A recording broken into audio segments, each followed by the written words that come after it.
2026년 2월 9일 월요일 광야의 목사입니다. 오늘 우리에게 주시는 살아있고 항상 있는 하나님의 말씀은 요한복음 4장 1절로 14절입니다. 예수께서 제자를 삼고 세례를 베푸시는 것이 요한보다 많다 하는 말을 바리새인들이 들은 줄을 주께서 아신지라. 예수께서 친히 세례를 베푸신 것이 아니라 제자들이 베푼 것이라. 유대를 떠나사 다시 갈릴리로 가실새 사마리아를 통과하여야 하겠는지라. 사마리아에 있는 수가라 하는 동네에 이르시니 야곱이 그 아들 요셉에게 준 땅에 가깝고 거기 또 야곱의 우물이 있더라. 예수께서 길 가시다가 피곤하여 우물 곁에 그대로 앉으시니 때가 6시쯤 되었더라. 사마리아 여자 한 사람이 물을 기르러 왔음에 예수께서 물을 좀 달라 하시니 이는 제자들이 먹을 것을 사러 그 동네에 들어갔음이로라. 사마리아 여자가 이르되 당신은 유대인으로서 어찌하여 사마리아 여자인 나에게 물을 달라 하나이까? 하니 이는 유대인이 사마리안과 상종하지 아니함이로라. 예수께서 대답하여 이르시되 내가 만일 하나님의 선물과 또 내게 물 좀 달라 하는 이가 누구인 줄 알았더라면 내가 그에게 구하였을 것이요 그가 생수를 내게 주었으리라. 여자가 이르되 주여 물 기를 그릇도 없고 이 우물은 깊은데 어디서 당신이 그 생수를 얻겠사옵나이까? 우리 조상 야곱이 이 우물을 우리에게 주셨고 또 여기서 자기와 자기 아들들과 짐승이 다 마셨는데 당신이 야곱보다 더 크니까? 예수께서 대답하여 이르시되 이 물을 마시는 자마다 다시 목마르려니와 내가 주는 물을 마시는 자는 영원히 목마르지 아니하리니 내가 주는 물은 그 속에서 영생하도록 솟아나는 샘물이 되리라. 아멘. 이 사장은 예수님께서 수가성에 있는 사마리아 여인을 만나는 유명한 장면입니다. 상당히 그 양이 많죠. 예수님께서는 사마리아를 유대를 떠나서 갈릴리로 가실 때 지름길인 사마리아를 통과하십니다. 4절에 나와 있듯이 사마리아를 통과하여야 하겠는지라. 즉 하나님께서는 어떤 신적인 필연성으로 이렇게 사마리아를 통과하는 그런 길을 계획하셨고 그것은 깊은 하나님의 예수 그리스도의 구원 계획의 일환이었죠. 그곳에는 야곱의 우물이 있었습니다. 6절에 보면 야곱의 우물이 있더라. 그리고 14절에 보면 솟아나는 샘물. 오늘 이 이야기는 바로 수가라 하는 동네에서 야곱의 우물가에서 펼쳐진 이야기입니다. 물이 그 배경이 되고 있죠. 우물과 샘물과 생수라는 물이 대단히 많이 나오는 그런 물의 성찬과 같습니다. 자, 그런데 야곱의 우물, 6절에 나오는 야곱의 우물, 그리고 14절에 나오는 솟아나는 샘물.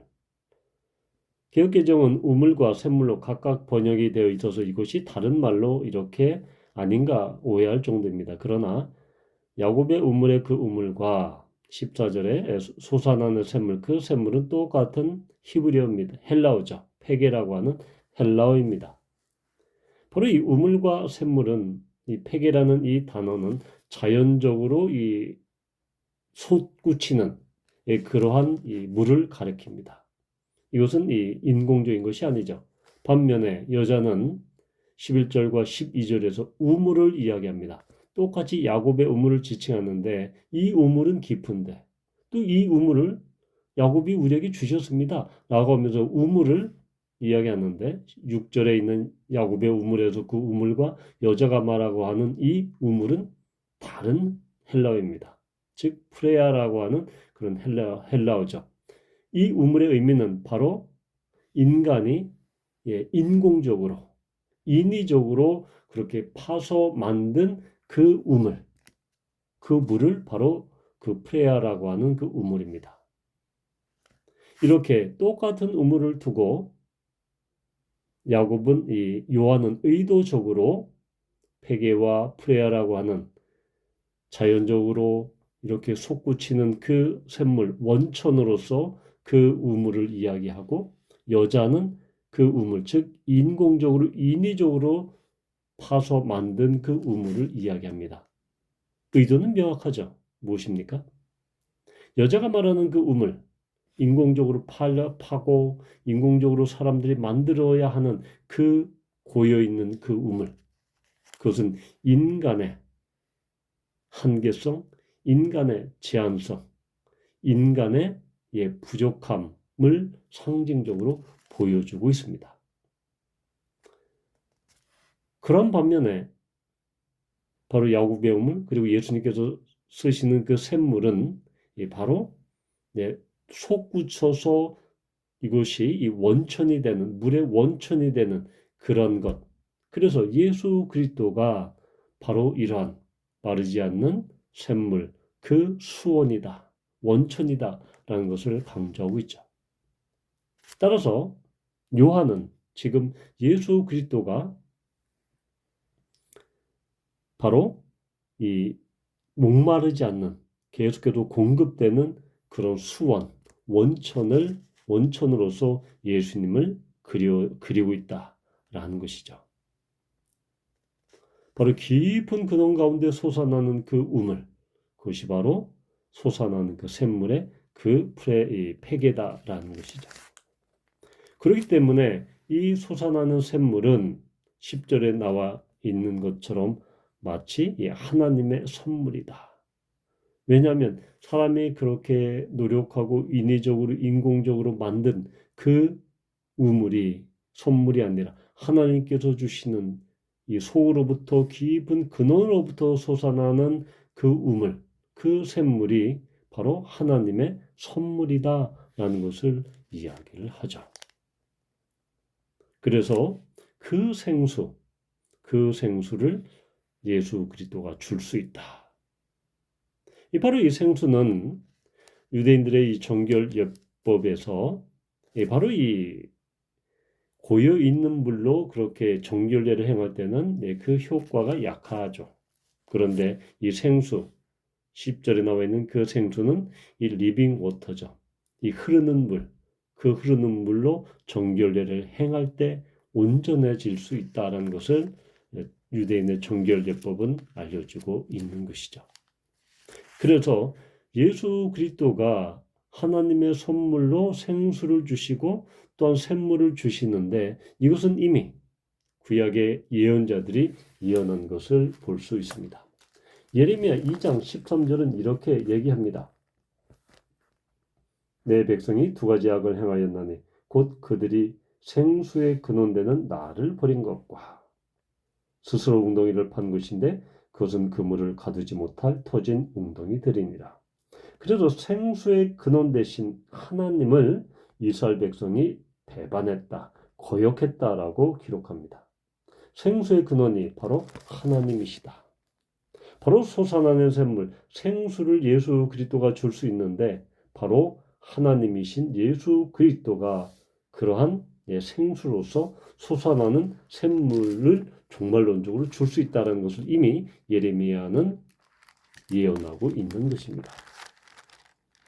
또한 에스겔 47장 1절은 우리는 잘 알고 있죠. 성전에서 흘러나오는 놀라운 강물에 대해서 이야기합니다.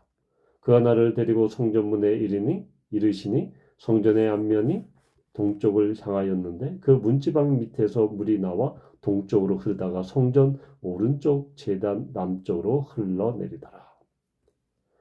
바로 예루살렘 성전에서 흘러내려오는 그 놀라운 강물이 흘러서 어떻습니까? 그 강물이 이르는 것보다 모든 생물이 살고 고기가 힘이 많고 또한 목을 과실나무가 자라고 새 열매가 끊임이 없고 또한 에스겔 47장 12절에 보면 그 물이 송소를 통하여 나옵니다. 그 열매는 먹을 만하고 그 잎사귀는 약재료가 되리라. 바로 성전을 통해서 흘러나오는 그 물이 무엇을 의미합니까?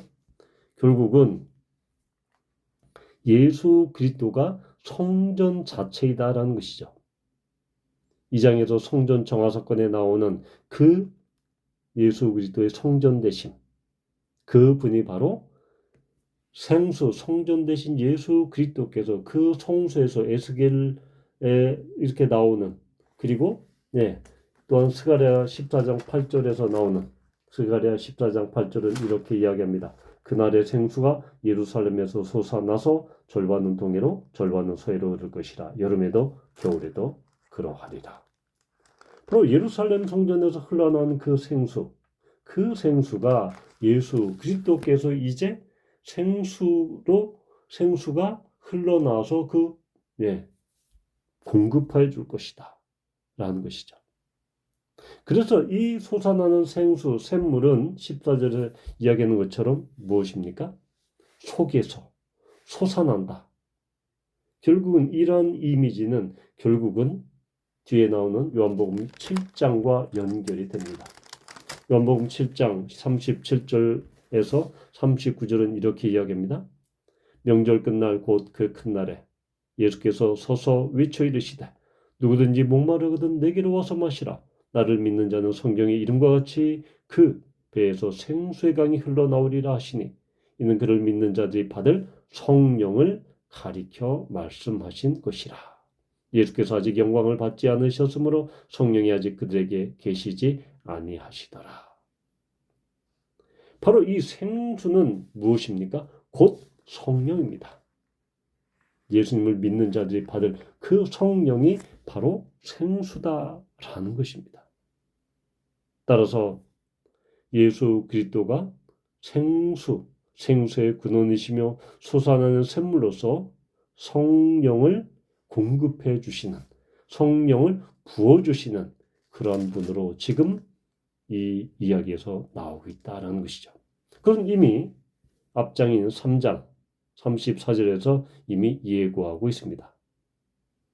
하나님이 보내신 이는 하나님의 말씀을 하나니 이는 하나님이 성령을 한량없이 주심이니라. 바로 하나님께서 예수 그리스도에게 성령을 한량없이 부어주십니다.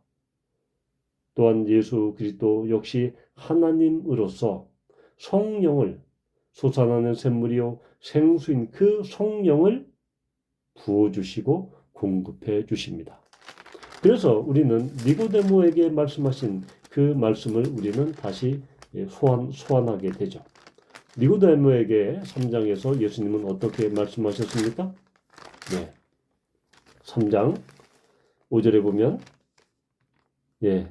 사람이 물과 성령으로 나지 않으면 하나님의 나라에 들어갈 수 없느니라. 그래서 이 물과 성령이 비슷한 동어 반복이다라고 말씀을 드렸죠. 그래서 이 물과 성령, 그리고 그것을 4장에서는 샘물과 생수로 표현하고 있습니다. 바로 그러한 솟아나는 샘물, 그 안에서 솟구치듯 영생하도록 영원한 생명을 주시는 그 성령을 지금 예수님이 소유하고 있다. 예수님이 그것을 공급해 주신다라는 것입니다. 우리는 이미 목마르지 않는, 그리고 또한 세상 방식으로 또한 그렇게 추구하는 그런 것들로부터 벗어난 그리스도인들입니다.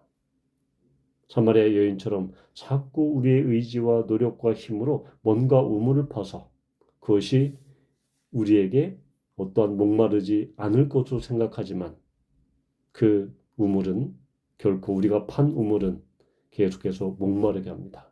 우리가 아무리 세상의 명예와 세상의 재물과 어떤 세상의 그러한 여러 가지 것들을, 지위를, 또한 이름을 날린다 하더라도 그것이, 그 우물이 우리에게 결코 목마름을 해결해 줄 수는 없습니다. 따라서 우리가 판 그 우물 대신 하나님께서, 주님께서 우리에게 주시는 그런 솟아나는 샘물, 그 성령으로 우리가 충만해질 때 그 성령으로 말미암아 우리는 영생하도록 우리 가운데 영생 하나님의 선물을 우리에게 선물로 주신다라는 것입니다. 바라기는 이러한 생수와 솟아나는 샘물로 이렇게 그림 언어로 상징되는 성령을 우리는 받은 자로서 또한 세상의 우물을 파지 아니하고 또한 주님께서 주시는 이런 생수 같은 정말로 끊이지 않는, 목마르지 않는 이 성령으로 말미암아 우리가 하나님 나라의 부유함을 누리는 우리 모두가 되기를 축복합니다. 아멘.